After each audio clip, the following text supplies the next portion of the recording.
한국과 일본의 관계는 가시 같은 이유처럼 항상 안 좋았지만 최근에 더욱 안 좋아졌습니다.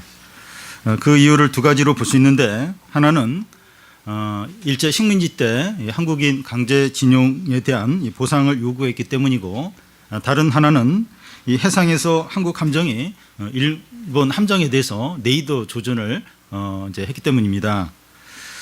그런데 이것 문제 외에도 이 위안부 문제나 이 독도 문제는 한일 관계의 앙금같이 참 언제든지 터질 수 있는 그런 문제입니다.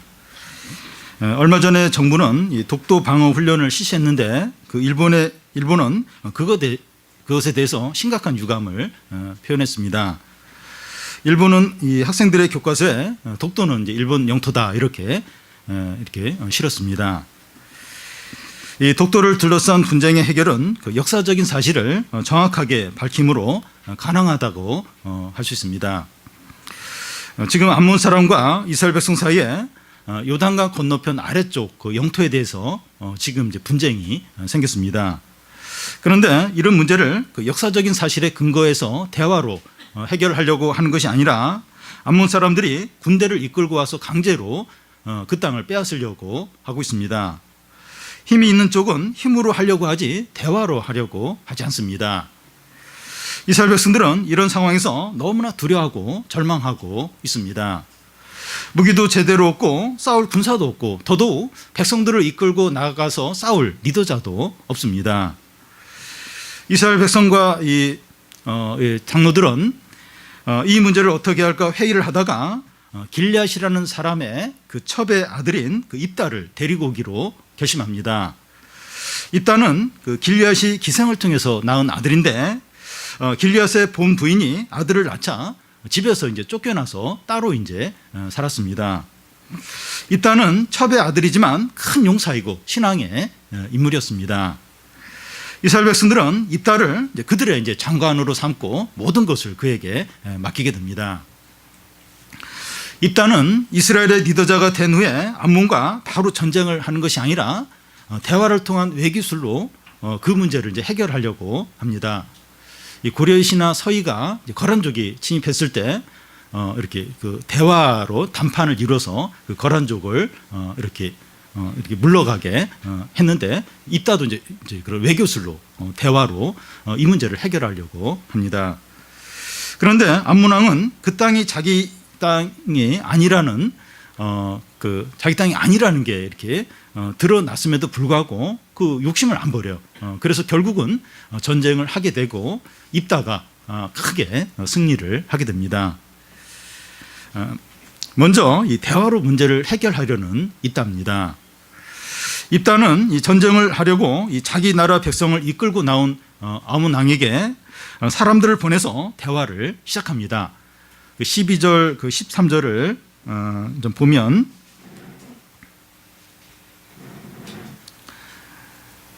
우리 한 절씩 교대를 읽겠습니다.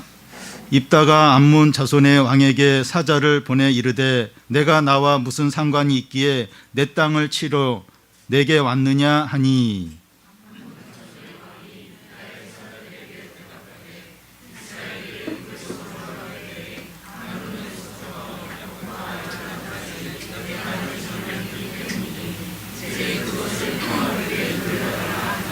예, 입다는 암몬 왕에게 이 사신을 보내서 왜 내 땅을 치러하러 왔는지 묻습니다. 군사를 이끌고 왔으면 전쟁을 하러 온 것이 분명한데 무슨 대화가 필요할까 싶은데, 그래도 이제 입다는 암몬 왕에게 대화를 시작합니다. 왜 전쟁을 하려고 하는지 묻습니다. 그러자 암몬 왕이 대답을 하기를, 지금 이스라엘 백성들이 차지하고 있는 이 아르논 강에서부터 야복강과 요단강에 이르는 땅들은 자기 땅이니까 순순히 돌려달라고 하는 겁니다. 대화를 해보니까 이 전쟁을 하려는 이유가 드러납니다. 암몬은 지금 길앗 땅이 이제 자기들의 땅인데 이스라엘 백성이 불법으로 차지하고 있다고 믿는 겁니다. 전쟁의 원인이 바로 이제 이것입니다. 지금 그 길앗 땅을 이스라엘이 이제 차지하고 있는데, 암몬 왕은 그게 이제 원래 우리 땅인데 지금 이스라엘이 불법으로 지금 차지하고 있다. 그러니까 그거 내놔라. 그러면서 지금 전쟁을 하려고 하고 있는 겁니다. 대화를 하니까 전쟁의 원인이 드러납니다. 그러자 입다는 그 14절부터 길게 암몬 왕이 이제 잘못 생각하고 있는 것들을 여러 가지 사실을 근거해서 증명을 합니다. 여기서 그 입다의 훌륭한 부분은 먼저 상대방의 이야기를 들으려고 했다는 겁니다. 일반적으로 사람들은 상대방의 말을 들을 준비가 되어 있지 않습니다. 둘 사이에 무슨 문제가 생기면 먼저 자기 생각을 주장하는데 바쁩니다. 여러분, 이 접촉사고가 나면 서로 문에서 나오자마자 서로 막 당신이 잘못했다고 그 막 상대방이 말을 해도 말 못하게 막고 막 그 자신의 주장을 하는 것을 보게 됩니다. 자기 이익을 위해서는 싸움도 이제 하겠다는 겁니다. 그런데 이 그리스도인들은 아무리 상황이 안 좋고 이 관계가 악화가 되었더라도 대화를 하려고 해야 됩니다. 무슨 대화를 하려고 해야 되는가 하면 상대방의 이야기를 먼저 들으려고 해야 됩니다. 그러면 아무리 악화된 관계라도 생각보다 쉽게 풀릴 수 있습니다. 그래서 아무리 내가 100% 옳다 할지라도 상대방의 말을 먼저 들어볼 필요가 있습니다. 부모와 자녀의 관계에서도 애가 잘못했어요.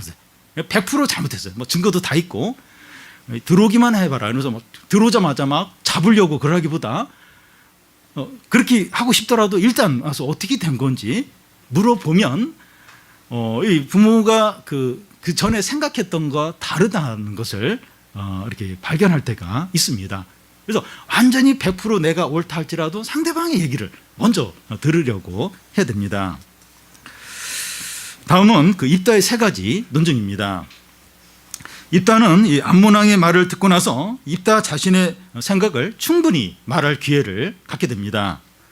상대방의 말을 먼저 듣는 것이 유익한 이유가 여기에 있어요. 그러니까 상대방의 말을 일단 먼저 들으면 내가 그 하고 싶은 말을 충분히 이제 할 수 있게 됩니다. 근데 상대방의 말을 먼저 무시하고 막 내 얘기만 하게 되면 상대방 안 들어요. 상대방도 자기 얘기만 하려고 이제 한다는 겁니다. 근데 먼저 상대방의 얘기를 충분히 듣고 나면 그 다음부터 내가 하고 싶은 얘기를 충분히 할 수 있고 또 상대방이 그걸 받아들이고 이제 듣는다는 겁니다. 입다는 암몬 왕이 길앗 지역이 이제 자기들의 땅이라는 주장에 대해서 세 가지 논증으로 그렇지 않다는 것을 밝힙니다. 입다가 영토 문제에 대해서 하는 말을 보면 그가 얼마나 논리적이고 하나님의 말씀에 헌신되어 있고 담대한가 하는 것을 알 수 있습니다. 입다는 역사적으로 또 신학적으로 상황적으로 논증을 합니다. 먼저 그의 이제 역사적인 논증을 보면 16절부터 그 22절까지 나와 있는데 읽지는 않겠지만 그 내용이 뭔가 하면 역사적인 이야기예요. 역사적인 논증을 하고 있습니다. 어떤 내용인가 하면 이스라엘 백성이 출애굽해서 홍해를 건너서 이 가데스에 이르게 되는데 그때 이스라엘은 사신을 보내서 에돔 땅을 관통해 달라고 관통하는 것을 허락해 달라고 부탁합니다. 그런데 에돔 왕이 허락하지 않습니다. 그래서 이스라엘 백성들은 에돔을 돌아서 모압 땅 동편에 진을 치지만 모압 땅 안에도 들어가지 않습니다. 그런 후에 이스라엘은 아모리 왕 시온에게 또 사신을 보내서 그 땅을 지나게 해달라고 요청을 하는데 시온 왕은 허락을 하지 않을 뿐만 아니라 군사들을 이끌고 나와서 이스라엘을 공격했습니다. 그때 하나님이 아모리 왕 시온을 그 이스라엘 손에 붙여서서 이 아모리의 온 땅을 차지하게 됩니다. 그래서 그때 이후로 이스라엘이 지금 문제가 있는 이 길앗 땅을 그때 이후로 이제 이스라엘 땅으로 해서 사용하고 또 소유하고 있었던 겁니다. 이 역사적인 사실을 이제 근거해서 보니까 이스라엘이 차지하고 있는 길앗 땅은 암몬 사람의 땅이 아니고 아모리 사람의 땅이었습니다. 아모리 조금 헷갈리는데 중요한 건 지금 암몬 왕이 와서 그 내 땅이다 내놔라 하는데 그 원래 그 암몬 사람의 땅이 아니라 아모리 사람의 땅이에요.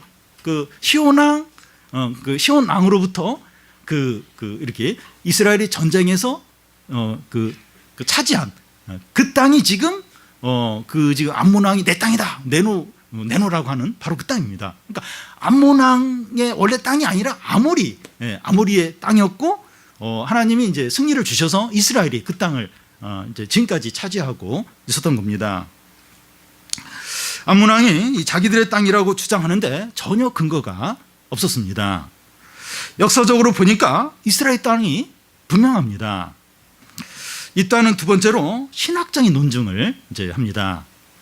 23절, 24절 한 절씩 교대로 읽겠습니다. 이스라엘의 하나님 여호와께서 이같이 아무리 족속을 자기 백성 이스라엘 앞에서 쫓아내셨거늘 내가 그 땅을 얻고자 하는 것이 옳으냐?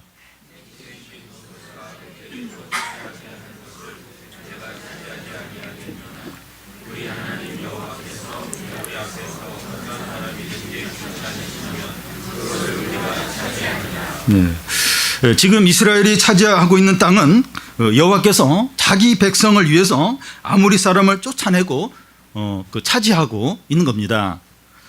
너희도 너희가 섬기는 그모스가 너희에게 주어서 얻게 하는 땅이 있다면 차지하지 않겠느냐 하는 겁니다. 그러니까 우리가 섬기는 하나님이 이렇게 땅을 주셨어요. 땅을 차지하게 전쟁에 이기게 하셔서 땅을 차지하게 했을 때 그 땅을 차지하는 건 옳지 않냐? 너희들이 이제 그모스라는 우상을 섬기는데 그모스가 너희에게 어떤 땅을 이렇게 주었으면 그 땅을 차지하는 게 옳지 않냐 이제 하는 겁니다. 입다가 말하려고 하는 것은 우리가 섬기는 여호와 하나님께서 어떤 민족이든지 쫓아내어서 얻게 하는 땅을 우리가 차지하는 것은 옳다는 겁니다. 그러므로 이 땅은 하나님이 우리에게 주신 땅이라는 겁니다. 신학적으로 봐도 이스라엘에게 아무 문제가 없습니다. 일단은 세 번째로 상황적인 논증을 합니다. 역사적으로 신학적으로 이제는 상황적인 논증을 합니다.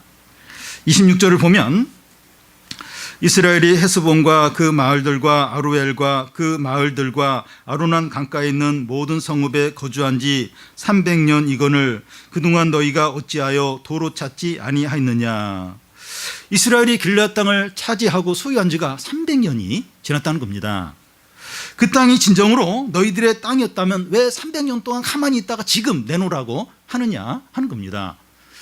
그 일본과의 관계에서 독도 문제도 그런데 이 독도가 진짜 일본 땅이라면 수백 년 동안 왜 가만히 있다가 지금 와서 우리 땅이라 내놔라 막 그렇게 하느냐 하는 겁니다. 지금 너희들이 이 땅을 내놓으라고 하는 것은 정당하지 않다는 겁니다. 여러분, 그 입다의 논증은 아주 논리적이고 완벽하고 신학적입니다. 그러니까 참 이렇게 입다가 참 이렇게 그 기생의 아들로 막 쫓겨나서 참 이렇게 뭐랄까 불우한 환경에서 자랐어요. 근데 이 사람이 보통 사람이 아니에요. 아주 그냥 막 싸움만 잘하는 그런 사람이 아니라 아주 논리적이고 신학적이고 아주 이렇게 분별력이 있는 그런 인물입니다. 우리는 이 암몬 왕의 주장에 대해서 그 입다의 답변을 보면서 몇 가지 더 이제 생각을 해보겠습니다. 첫 번째는 입다는 그 영토 문제가 나오니까 그 문제에 대한 하나님의 말씀이 생각나는 겁니다. 이스라엘 역사에 대한 하나님의 말씀이 다 기억이 나는 겁니다. 말씀으로 그 문제를 정리하고 그 말씀을 그 문제에 적용을 하고 있습니다. 입다는 말씀의 전문가입니다. 어떻게 이렇게 말씀의 전문가가 될 수 있었는지 참 놀라울 따름입니다. 여러분, 어떤 문제나 어려움이 생겼을 때 무슨 생각이 떠오르느냐 하는 게 중요합니다. 염려와 또 욕심과 분노가 가득 찬다면 문제는 해결되지 않습니다. 그러니까 어떤 문제, 어려움이 생길 때 뭐가 생각나느냐? 욕심과 막 분노와 욕심이 막 이렇게 밀려오면 문제가 해결이 안 됩니다. 그래서 우리가 항상 성령 충만하고 이 말씀을 가까이 해야 되는 이유가 여기에 있습니다. 문제가 생겼을 때 말씀이 생각나면 이제 그렇지 않은 경우에는 70% 이상은 해결이 된 겁니다. 뭔가 이제 다 윤곽이 잡혀요. 윤곽이 잡히고 뭐 분별력이 생기고 자꾸 거기에 대한 욕심이 생기면 욕심이 이제 이렇게 이제 통제가 되고 이제 말씀이 생각이 나면 이제 70% 이상은 어떤 면에서 해결이 된 겁니다. 나머지는 자신이 부딪혀서 마무리를 하면 돼요. 실제적으로 이제 해결을 하면 됩니다. 그래서 우리는 말씀의 전문가가 되어야 됩니다. 무슨 일이 일어나면 말씀이 다 생각이 나고 이제 그런 사람이 되어야 됩니다. 두 번째로 입다는 이 하나님의 말씀을 이 불신자가 알아둘 수 있도록 설명을 했다는 겁니다. 입다는 암몬왕에게 그 이스라엘에 대한 하나님의 인도하심을 설명을 할 때 그들이 섬기는 신인 그모스를 예를 들었습니다. 물론 이제 뭐 그모스를 인정하고 그런 건 아니에요. 근데 그 이방인이고 이렇게 하나님을 안 믿는 사람에게 신앙적인 이런 걸 설명하기 위해서 그들이 믿는 그모스 신을 예를 들면서 설명을 하고 있습니다. 믿는 자들이 이제 불신자의 관계에서 문제가 생겼을 때 쉽게 이제 범하는 잘못이 뭔가 하면 이 불신자와는 대화가 안 돼. 그래서 마음을 딱 닫아버리고 다 나쁜 사람들이야, 다 지옥에 갈 사람들이야 이러면서 정죄를 쉽게 해버린다는 겁니다. 그런데 우리가 이 불신자의 관계에서 고민해야 할 일은 입다가 한 것처럼 신앙적인 일들을 이제 그들이 알아들을 수 있는 방식으로 설명을 이제 하는 겁니다. 물론 이게 쉽지는 않습니다. 그렇지만 이제 그렇게 하려면 그들을 존중을 해야 돼요. 또 그들 입장을 이해를 해야 되고 또 하나님 말씀을 더 분명하게 알아야 됩니다. 존중을 해요. 존중을. 무시를 하면 안 돼요. 그리고 그들의 입장에서 이렇게 좀 생각을 해야 되고 말씀에 대해서 더 분명하게 알아야 됩니다. 우리가 그렇게 하려고 할 때 하나님께서 할 말을 준비를 시켜주십니다. 지혜를 주세요. 지혜를 주고 무슨 말을 해야 되는지 그런 어떤 깨달음을 주십니다. 우리는 이 불신자들에게 신앙적인 일을 설명할 수 있는 능력을 더 키울 필요가 있습니다. 그냥 나만 이렇게 믿음이 좋고 말씀을 많이 알고 이제 그것도 물론 필요하지만 이제 믿음이 약하고 믿음이 없는 사람에게 이렇게 어떻게 좀 이렇게 설명을 이렇게 해줄 수 있을까? 그런 어떤 지혜, 그런 어떤 분별력, 그런 능력들을 더 키울 필요가 있습니다. 세 번째로 입다는 그 냉엄한 현실 가운데서 믿음을 사용을 했다는 겁니다. 대화를 하려고 한다는 것은 자신감과 여유가 있다는 의미입니다. 그러니까 이렇게 화를 내고 싸우려고 하는 사람은 어떤 면에서 자신감이 없는 거예요. 근데 대화를 한다는 건 이렇게 뭔가 자신감과 여유가 이제 있는 겁니다. 입다가 암몬왕과 대화를 하려고 하는 것은 이스라엘이 암몬보다 군사력으로 우위에 있기 때문이 아니었습니다. 입다는 전쟁에 대한 하나님의 주권을 인정했기 때문에 여유가 있는 겁니다. 뭔가 현실적으로 훨씬 낫기 때문에 이런 여유가 있는 게 아니라 이 전쟁에 대한 하나님의 주권을 인정하고 믿음이 있는 거예요. 그러니까 이렇게 여유를 가지고 대화를 이제 하려고 이제 하는 겁니다. 여러분, 우리는 이 냉엄한 현실 앞에서도 이 마음도 다치고 믿음도 약해지기가 쉽습니다. 참 이렇게 예배드리고 성경 공부하고 교회 있을 때는 괜찮은데 현실로 돌아가면 대학 입시나 취업 문제나 가족의 질병이나 이 경제적인 어려움을 생각을 하면 염려와 두려움이 가득하게 됩니다. 그러면 아무것도 할 수가 없습니다. 그래서 우리는 어려운 현실에 대한 하나님의 주권을 인정하고 믿음을 가져야 됩니다. 하나님께 달려있다 하면서 믿음을 가져야 됩니다. 입다는 무엇보다도 하나님의 말씀에 기초한 신앙이 있었기 때문에 두려워하지 않고 흔들리지 않고 담대할 수 있었습니다. 뭐 자신이 의지할 만한 뭐가 있어서가 아니라 믿음이 하나님의 말씀에 딱 기초를 하고 있으니까 담대한 거예요. 용기가 있고 여유가 있었던 겁니다. 우리의 생각이 말씀 위에 기초에 있으면 아무리 복잡한 문제 또 어려움도 감당을 할 수가 있습니다. 여러분, 그러니까 어려움이 너무 크고 막 너무 이제 힘든 그게 사실 문제라기보다는 그 전에 마음이 그냥 무너지는 거예요. 자신감이 없는 겁니다. 그리고 막 이렇게 포기를 이제 해버리는 겁니다. 근데 이렇게 우리의 그 마음이 신앙이 딱 말씀에 기초하고 있으면 그 복잡한 문제, 어려움을 감당을 할 수 있어요. 감당을. 믿음으로 감당을 하면 또 어떻게 돼요? 어떻게 되고 그 막 최악의 어떤 상황으로 치닫지 않습니다. 그렇게 막 비참하고 절망적이지 않습니다. 그래서 입다를 보면 참 말씀에 다 기초, 말씀. 무슨 분쟁 문제가 나오니까 싹 이스라엘 역사에 대한 하나님의 말씀, 그 막 생각이 나면서 그걸로 이제 다 이제 정리를 하고 해결을 하고 또 그 말씀을 의지하고 그러니까 이 어려움을 감당을 하는 겁니다. 마지막으로 그 입다의 잘못된 서원입니다. 암몬 왕은 그 입다의 세 가지 논증의 이 답변을 듣고도 마음을 돌이키지 않고 전쟁을 하려고 합니다. 그때 입다에게 어떤 일이 생깁니까? 우리가 읽지 않았지만 그 29절 앞에 보면 이에 여호와의 영이 입다에게 임하시니, 성령이 입다에게 임합니다. 성령이 입다에게 임한다고 하는 것은 하나님께서 입다를 이스라엘의 구원자로 세우시고 전쟁을 승리하게 하신다 하는 증거입니다. 입다는 성령이 자기에게 임한 것을 느끼면서 이번에 승리하겠구나, 그런 승리를 확신하게 됩니다. 그런데 입다는 전쟁을 앞두고 하나님께서 승리의 확신을 주셨는데 그것으로 만족하는 것이 아니라 자기 나름대로 확신을 가지려고 합니다. 그것이 무엇인가 하면 서원을 하는 거예요. 어떤 서원 기도를 하는 겁니다. 그러니까 뭔가 이렇게 약속하면서 이렇게 하시면 내가 이렇게 하겠다고, 그런 서원 기도를 하게 됩니다. 30절, 우리 31절 한 절씩 교대로 읽겠습니다. 30절입니다. 그가 여호와께 서원하여 이르되 주께서 과연 암몬 사람을 내 손에 넘겨주시면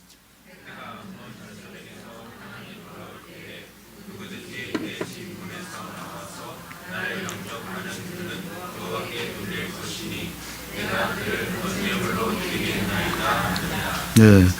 하나님께서 이번 전쟁에서 이기게 하시면 내가 집으로 돌아올 때 우리 집에서 가장 먼저 나오는 사람을 하나님께 번제물로 드리겠다는 겁니다.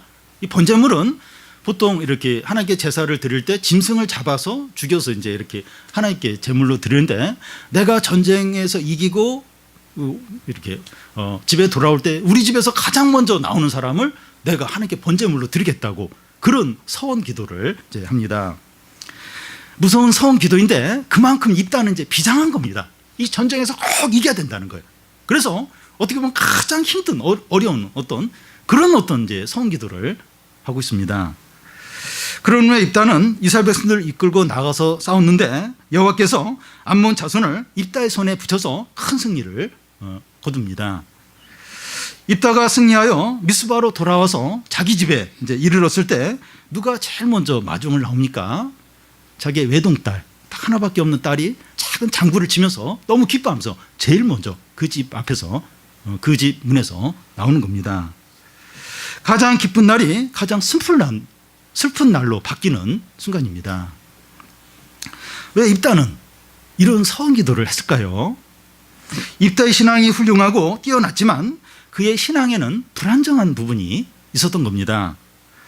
하나님의 성품에 대한 오해가 있었던 겁니다. 하나님의 은혜와 사랑과 이런 부분에 대해서 전적으로 이렇게 받아들이지 못한 그런 불완전한 부분이 있었습니다. 이런 서원을 해야만 하나님이 잘 들어주실 거다, 그런 잘못된 믿음이 있었던 겁니다.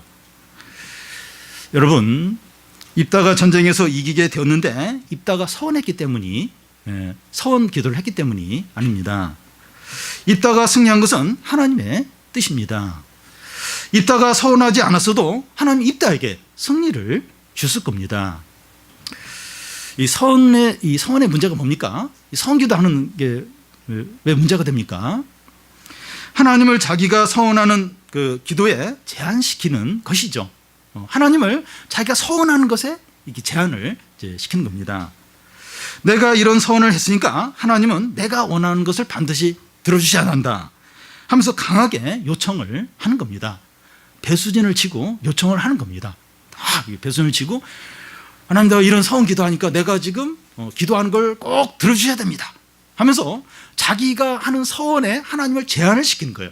거기에 하나님을 이렇게 딱 이렇게 얽매인다고 할까요? 얽매게 만드는 겁니다. 여러분, 우리는 이런 식으로 기도를 하면 안 됩니다.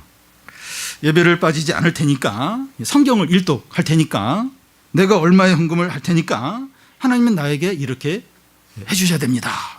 이런 식으로 기도하는 것은 옳지 않습니다.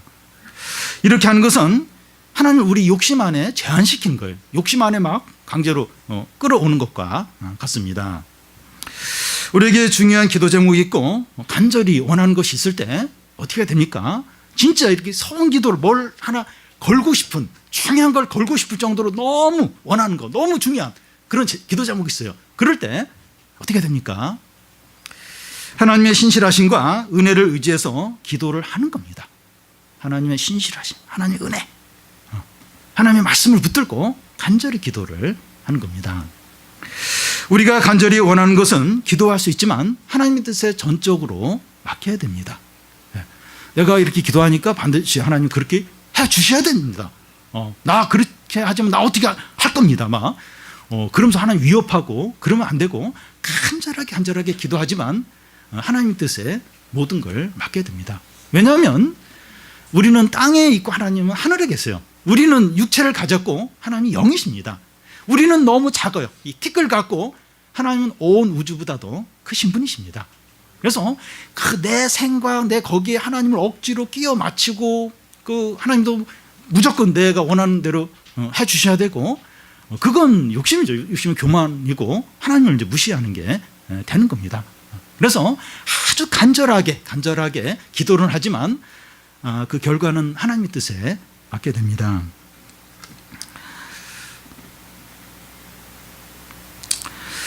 선하고 의롭고 은혜와 사랑이 풍성하신 하나님께서 보실 때 우리에게 꼭 필요하고 유익하다면 들어주신다는 겁니다.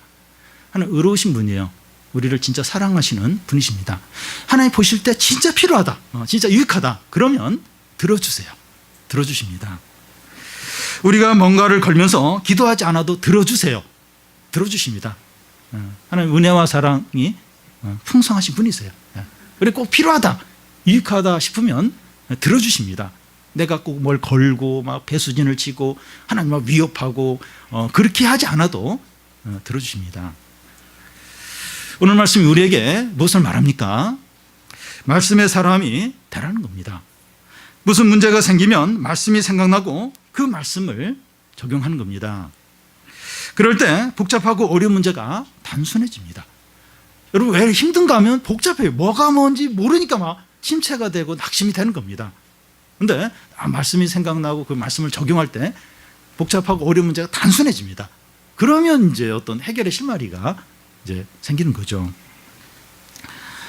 내일부터 이제 유스케빈 캠프인데 우리 선생님들이 말씀의 전문가가 되어서 청소년들의 어려운 문제를 잘 도와주고 주님께로 잘 이끄시기를 바랍니다. 하나님은 우리가 조건을 걸지 않아도 은혜와 긍휼로 우리 기도를 들어주시는 분이십니다. 캠프를 하면서 우리가 기도하는 것이 있는데 하나님의 은혜와 신실하심을 붙들고 기도하는 겁니다. 간절히 기도하는 겁니다. 그러면 들어주시죠. 들어주십니다. 특히 이 하나님 나라와 하나님의 뜻과 다른 영혼을 위해서 하는 기도를 너무나 잘 들어주세요. 너무나 다른 개인적인 어떤 이런 그런 건 조금 이제 늦어질 수 있는데 이 하나님 나라와 하나님 뜻과 다른 영혼을 위해서 하는 기도는 너무나 잘 들어주십니다. 하나님의 신실하심, 은혜를 붙들고 낙심하지 않고 기도하는 거죠. 하나님이 들어주십니다. 우리 모두가 하나님의 신실하심과 능력을 온전히 의지해서 놀라운 응답과 부흥을 경험하는 교사들과 성도들이 되시기를 바랍니다.